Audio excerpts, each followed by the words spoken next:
News మామను చంపిన అల్లుడు.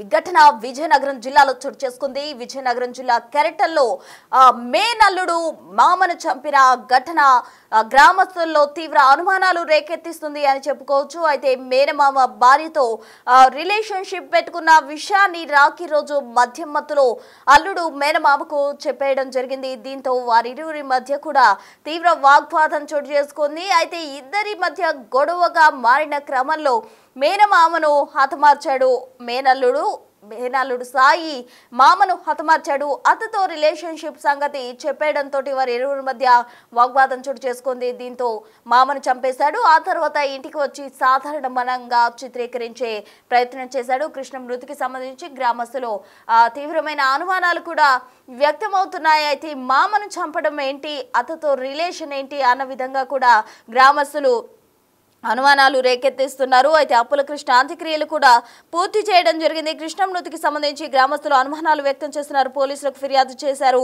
మృతుడి డెడ్ బాడీ తీసి పోస్ట్ మార్టం చేస్తూ ఉన్నారు. కృష్ణ హత్యలో భార్య పాత్రపై అనుమానాలు కూడా వాళ్ళు వ్యక్తం చేస్తున్న పరిస్థితి నెలకొంది. అయితే నిందితుడు సాయి ప్రజెంట్ పరారీలో ఉన్నాడు. సాయిపై విశాఖలో పలు ఆరోపణలు కూడా ఉన్నాయి. దీంతో మేనమామ దగ్గరకు సాయి రావడం జరిగింది. అంటే విశాఖపట్నంలో అతను ఉంటున్న సమయంలో పలు ఆరోపణలు ఉన్న క్రమంలో మేనమామ దగ్గర వచ్చి విజయనగరంలో సాయి స్టే చేస్తూ ఉన్నారు. ఈ క్రమంలోనే అతతో ఇలీగల్ రిలేషన్షిప్ పెట్టుకున్నాడు.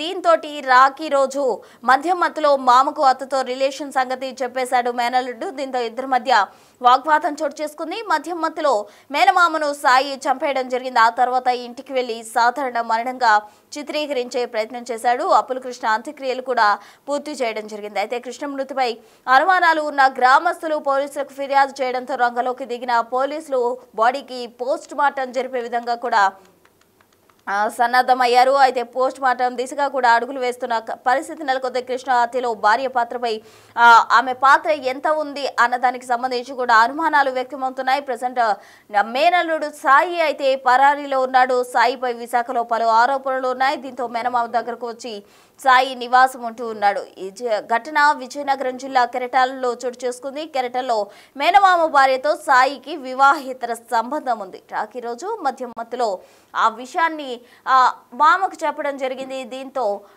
మామ మేనల్లుడు మధ్య తీవ్ర వాగ్వాదం చోటు చేసుకుంది. ఇద్దరి మధ్య వాగ్వాదం కాస్త తారాస్థాయికి చేరింది. దీంతో ఒక్కసారిగా మేనల్లుడు సాయి మామను హత్య చేయడం జరిగింది. ఆ తర్వాత వచ్చేసి దాన్ని సాధారణంగా మరణంగా చిత్రీకరించాడు.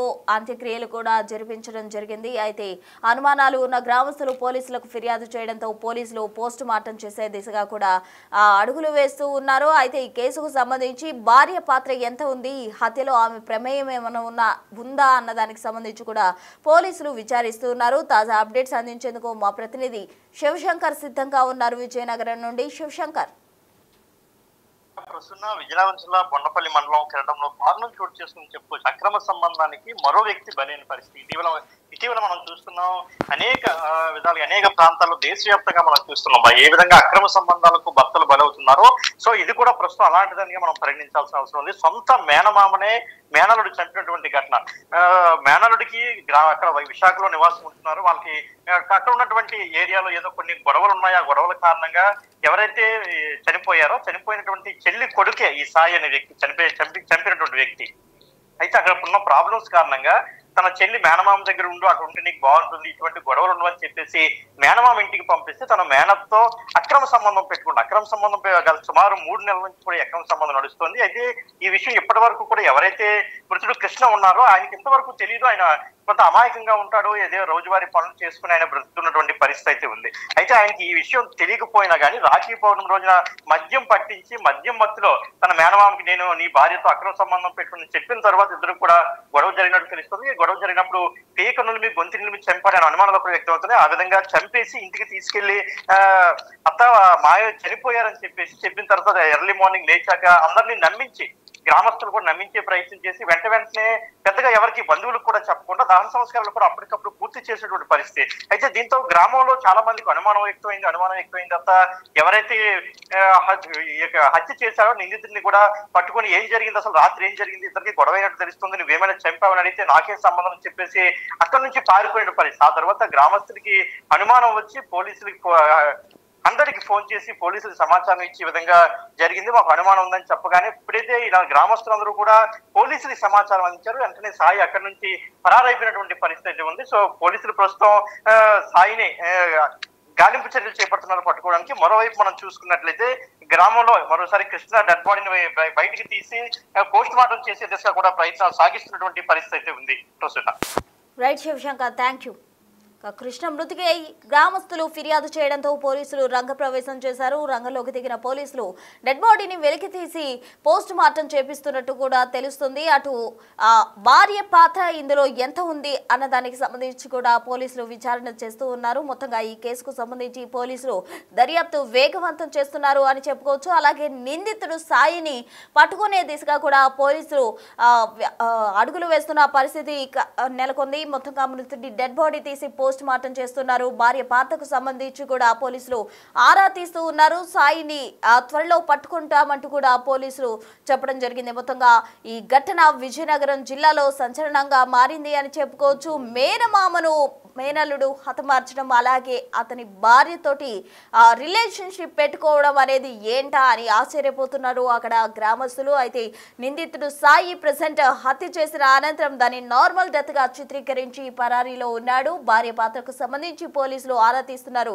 కేసు నమోదు చేసిన పోలీసులు దర్యాప్తు చేస్తూ ఉన్నారు. రాఖీ పండుగ సాయంత్రం 6 గంటలకి బాత్రూమ్కి అని తీసుకెళ్ళాడండి. బాత్రూమ్కి వెళ్దాం రామాయ అని తీసుకొని వెళ్ళాడు. 12 వరకు మరి రాలేదండి. 11:30, 12 అయ్యింది, వచ్చాడండి. ఆడు అక్కడే మా ఏడ్రా అని అడిగాను. మా ఆయనకి మందు ఎక్కువైపోయింది అన్నాడండి. అక్కడ శ్మశానం గడ్డ రోడ్డు మీద పడుకుంటున్నాడు. నేను ఒకరిని తీసుకురాలేక తీసుకొని వెళ్ళి తీసుకొద్దామని వచ్చేసాను అన్నాడండి. సరే అని చెప్పామండి. అన్నంత అండండి. మా బాబు నాన్నమేమన్నా వేసి తినేసాడు. తిన్న తర్వాత ఆ రోజు వచ్చి మీ డాడీని తీసుకొచ్చేద్దామని తీసుకొని వెళ్ళాడండి. తీసుకొని వెళ్ళిన తర్వాత తీసుకొని వచ్చారండి. తీసుకొచ్చిన తర్వాత కాళ్ళు చేతులు పట్టుకొని తీసుకొచ్చారండి. మా బాబు నేను కూడా ఇంట్లోకి వచ్చి కడిగామండి. తాగేసి పట్టు ఎక్కువైపోయింది అంతే. మరి కాలు చేతులు ఎందుకురా పట్టుకొస్తాను అనేసి అంతే నోరు మూసుకొని కాముకొండండి అన్నాడండి. అంతే వాళ్ళు కాముకొన్నామండి. తర్వాత చెప్తాను ఆగండి అంతే. మళ్ళీ మీ నాన్న ఉండలేకపోతాండు, ఊపిరారలేదట, బయట నేమంతండు మళ్ళీ అన్నాడండి. బయటకు తీసుకొచ్చి వేసామండి మంచం మీద వరండాలో. వేసిన తర్వాత అప్పుడు అడిగానండి అసలు ఏడు జరిగింది చెప్పంతే. తాగిన కాడ మా ఇద్దరికి గొడవ వచ్చింది. మాట వచ్చి నేను చంపేశానండి. కానీ మీరు గట్టిగా అరిచారంటే ఈ రాత్రినే మీ తల ముగ్గురిని కూడా చంపేసి వెళ్ళిపోతాను అన్నాడండి. సరే మేము కాము గుండిపోయామండి. తెల్లవారులు వేసి మా వీధిలో వాళ్ళందరూ వచ్చి అడిగారండి. అడిగేసాడితో గొడవాడుతుంటాను. గొడవాడి నువ్వే చంపావు, నువ్వు 6 గంటలకు తీసుకెళ్ళడం మేము చూసాము. రాత్రి 9 అయినప్పుడు మా ఊరిలో ఎవరో చూసారండి ఇక్కడ తాగడం. మీరు రాత్రి 9 గంటలకు ఆ రోడ్డు మీద చూసాను ఇక్కడ తాగడం కూడా మేము చూసాము అని చెప్పారట. చెప్పిన తర్వాత అందరికీ నా మీద డౌట్ రావడమే కాదు, కన్ఫర్మ్ అయిపోయింది నేనే చంపానని తెలిసిపోయింది. నువ్వు కానీ నీ కొడుకని ఎవరు అడిగినా మందు తాగాడు, బాగులేని దాని మీద చచ్చిపోండి అని చెప్పండి, నేనే చంపానని చెప్తే మాత్రం హాస్టల్కి వెళ్ళి నీ కూతురుని చంపేస్తున్నా అన్నాడండి.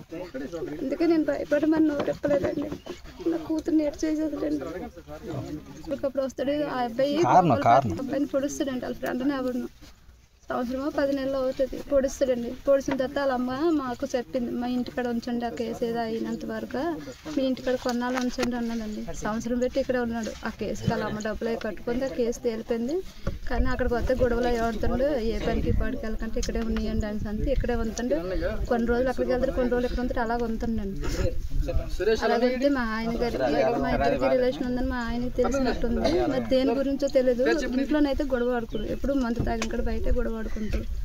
ఆ గొడవ ఆడుకుని ఊర్లోనే మందు తాగిన కూడా గొడవ ఆడుకుంటుంది. గొడవ ఆడుకున్న తర్వాత ఊర్లో నుంచి మా ఆయన ఎంటలు పెట్టి వచ్చాడండి. శుభ్రంగా రక్తాలు వచ్చినట్టు కొట్టాడు. మా పాప మెచ్యూర్ అయిన 6 నెలల 15 మా పాప మెచ్యూర్ కారు అయింది. 20వ తారీఖున 18వ తారీఖున ఊర్లో తాగిన కానీ నుంచి ఎంటలు పెట్టుకొచ్చి శుభ్రంగా కొట్టాడండి. రక్తం వచ్చినట్టు. మా మరిది ఎర్రోడండి. మా మరిది అడ్డుకుంది. మా మరిదిని కూడా కొట్టాడండి. ఆ రోజు ఇంటికాడికి వచ్చిన తర్వాత ఆ రోజు చెప్పాడండి, నిన్ను నీ అవసరాలకి అవసరం ఉన్నప్పుడు నన్ను పిలిచేవాడివి, ఇప్పుడు అవసరాలు తీరిపోతేప్పుడు నీ కూతురు పెద్ద పిల్లని కానీ మీ ఇంటికాడ సేవలు చేసి మీ ఇంటికాడ మీ వెనకాల తిరిగాను, ఇప్పుడేమో నన్ను నిలపమని నన్ను తగులాడుతున్నావు అని చెప్పి నిన్నైతే నేను బతకనవుని నేను చంపేస్తాను అన్నాడండి. ఈదిలోనే అన్నాడండి. కాకపోతే ఏదో కోపంలోనే తాగేసి మొత్తం ఏదో అన్నాడు అనుకున్నామండి. నేను నిజంగా చేస్తాడు అనుకోలేదు. మా ఆయన కూడా అనుకోలేదు, నేను అనుకోలేదు. అంతేనండి.